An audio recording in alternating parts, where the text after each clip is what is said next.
Сәлеметсіздер ме, құрметті трейдерлер? Амаркетс Қазақстан YouTube арнасына қош келдіңіздер. Бүгінгі бейне сабақ барысында біз сіздермен бірге MetaTrader 5 платформасына есепшотты қалай қосуға болатынын, яғни мысал үшін, егер құпия сөзді, яғни парольді ұмытып кеткен болсаңыздар, оны қайтадан қалай қосуға болатынын көрсетеміз.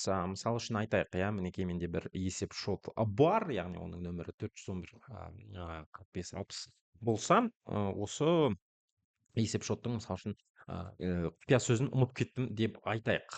Егер осы есепшотқа қайтадан оны, яғни MetaTrader 5-ке қосқым келсе, мінекей біз басты бетте, яғни біздің жеке кабинетімізде бүкіл есепшоттарды көрсету батырмасын басамыз. Әрмен қарай болса, мінекей бізде бүкіл есепшоттар көрсетілген. Мінекей бізге керегі дәл осында, және оп-оңай түрде мінекей мына батырманы басамыз, яғни сбросить пароль батырмасын басқан сәтте біз көріп отқандай, иә, оң жақта жазылғандай жаңа құпия сөз біздің почтамызға, яғни біз жалпы осы платформада, осы Amarkets нүкте орг сайтында регистрация өткен сәттегі почтамызға жаңа құпия сөз жіберіледі, бірақ онымен қатар біз көріп отқандай мінекей мына бетте де ол бізге жіберіледі. Осыны мінекей сақтап алып, одан соң біз жалпы MetaTrader 5 платформасына өтеміз. Бұл жерде мінекей сол жаққа жоғары ымбұртта файл батырмасын басып, мінекей біз көріп отқандай подключиться к торговому счету деген батырманы көріп отырмыз. Бұл жерде дәл сол есепшоттың жалпы енді нөмірін енгізу керек болады, яғни 411 45 60 дегенді енгізесіздер. Осылайша, ал сосын болса жай ғана Ctrl және V батырмалары арқылы өзіңіздің құпия сөзіңізді енгізе аласыздар. Бір өте маңызды жағдай, қадірменді көрермен, ұмытпаңыздар, бастапқы сәтте сіздер бірінші рет осы жалпы қосу батырмасын ашқан кезде серверіңіз Amarkets Demo деп тұруы мүмкін. Бұл енді дұрыс емес, оны міндетті түрде Amarkets Real деген батырмаға ауыстыру қажет. Сосын окей батырмасын басқан сәтте сізде есепшотыңыз автоматты түрде қосылатын болады, иә, MetaTrader 5 платформасына.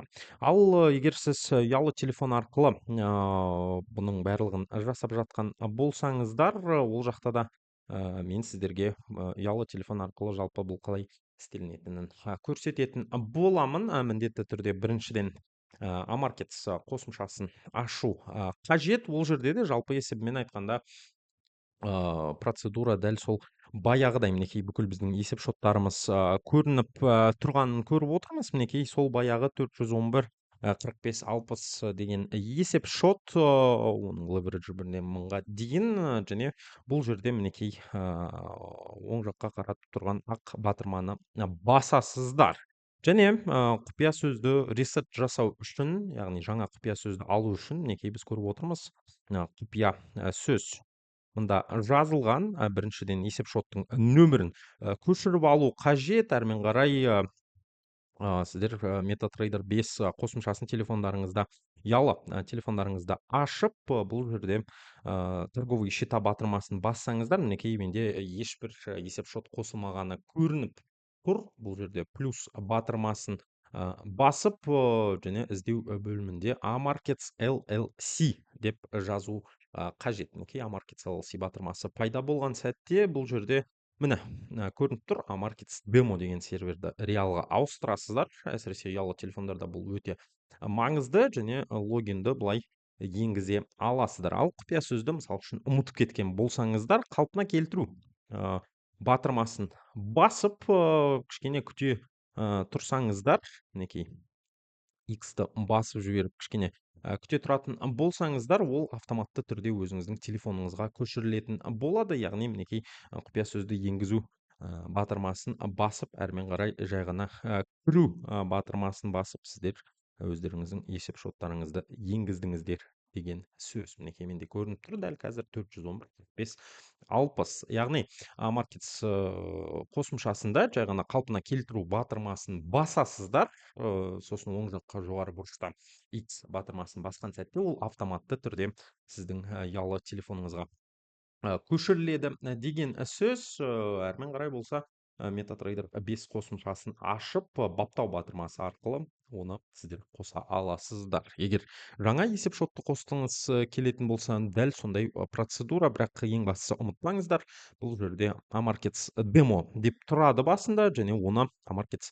реалға ауыстырып, сосын ғана логин және құпия сөзіңізді енгізу өте маңызды. Себебі егер сізде мысалы үшін демо деп жазылып тұрған болса, әрмен қарай енді қосу батырмасын басқан сәтте сізде қателік деп шығуы ықтимал. Сондықтан яғни сіздер есепшотты қоса алмайсыздар деген сөз. Осылай оп-оңай түрде, қадірменді көрермен, сіздер жалпы есебімен есепшотыңызды MetaTraderге қоса аласыздар.